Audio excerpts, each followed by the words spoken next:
Fransa eğitim eli olarak Afrika Etiyopya'dayız. Şu anda bulunduğumuz bölgenin ismi Adama. İnşallah birazdan hayırseverlerin bizlere emanet ettiği gıda kulilerini muhtaç, mağdur ve yetim ailelere dağıtacağız. Yüzlerce paketlerimiz hazır. İnşallah birazdan dağıtımını gerçekleştireceğiz. Rabbim hayırseverlerin verdiği bütün yardımlarını kabul eylesin. Banaran kamu baru?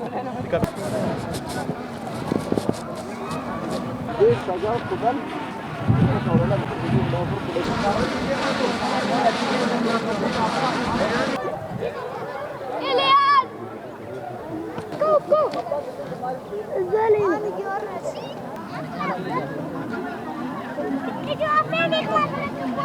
Mau tidak nak pergi dah.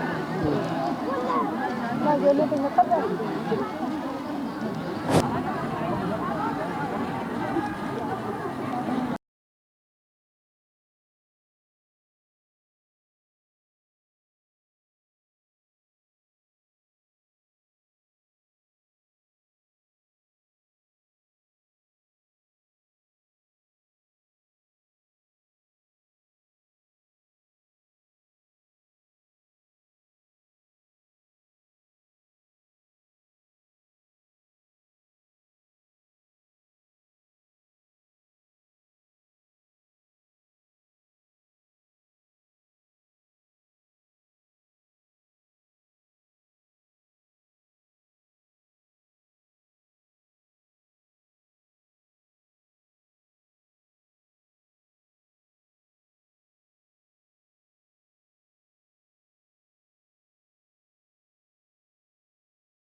Wow.